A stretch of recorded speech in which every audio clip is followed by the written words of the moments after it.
مجھے بتائیے کہ اس وقت کے پی کے کی جو سچویشن ہے، آپ دیکھیں ہم فلسطین کی بات کرتے ہیں، فلسطین کے اوپر ایک امن معاہدہ ہوتا ہے، بے شک کچھ اس قسم کی خبریں آ رہی ہیں کہ اسرائیل اپنی ہٹ درمی پہ ہے، لیکن اس کے باوجود ہم نے امن قائم کرنے کے لیے وہاں پہ بے حد کوششیں جو ہوئیں اس میں حصہ ڈالا پاکستان نے۔ تو اس کا نتیجہ اب کیا نکلتا ہے آگے؟ جب نتیجہ نکلے گا، اگر اچھا ہوگا تو ہم اس کو ویلکم کریں گے، اگر نہیں بہتر ہوگا تو اس کے اوپر تنقید کریں گے۔ لیکن مجھے حیرانگی اس بات سے ہے کہ جو ہمارے بس میں ہے، کے پی کے میں سب کو علم ہے کہ بڑا نازک وہاں پہ مرحلہ ہے، وہاں پہ دہشت گردی ہے اور ٹیررسٹ جو ہیں وہ پنجے گاڑے ہوئے ہیں، اور ان سے ہم نے صوبے کے امن عامہ کو بحال کرنے میں ان کے پنجوں کو جو ہے وہ نکالنا ہے، بلکہ کاٹنا ہے۔ تو بجائے اس کے کہ وہاں کی حکومت جو ایک شرارت کے تحت بدلی گئی، وہ اب ریاست کے ساتھ چلنے کا آغاز کرے، وہ اس کے باوجود ہٹ درمی پہ اترے ہوئے ہیں۔ مجھے بتائیے یہ کیوں ایسا ہو رہا ہے؟ جان بوجھ کے پی ٹی آئی ایسا کر رہی ہے یا سہیل افریدی کسی ایجنڈے پہ ہیں؟ جی، اعوذ باللہ من الشیطان الرجیم، بسم اللہ الرحمن الرحیم۔ دیکھیے جی، جو معاملات ہیں وفاق کے اور صوبے کے، کوئی کسی ایک صوبے کا یا کسی بھی اگر مرکز میں اختلافات ہیں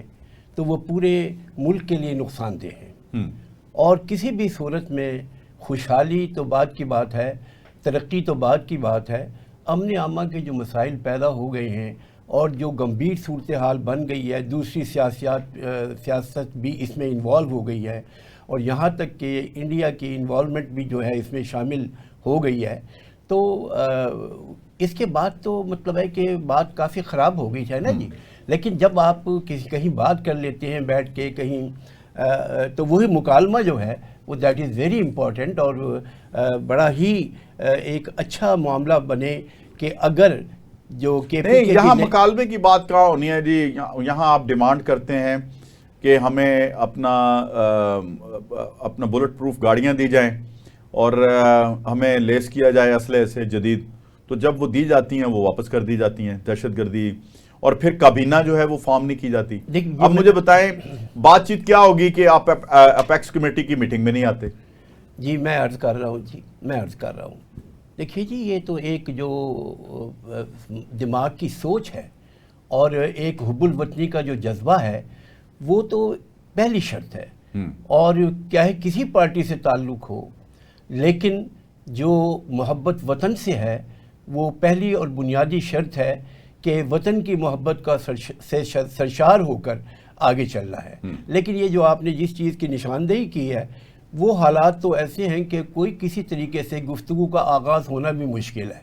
اور یہ اتنی صورتحال خراب ہو جائے گی کہ یہ کسی کے سنبھالنے سے پھر نہیں سنبھلے گی، اور ہو سکتا ہے کہ پھر اس کا بہت زیادہ نقصان ہو۔ تو اس لیے میرا خیال یہ ہے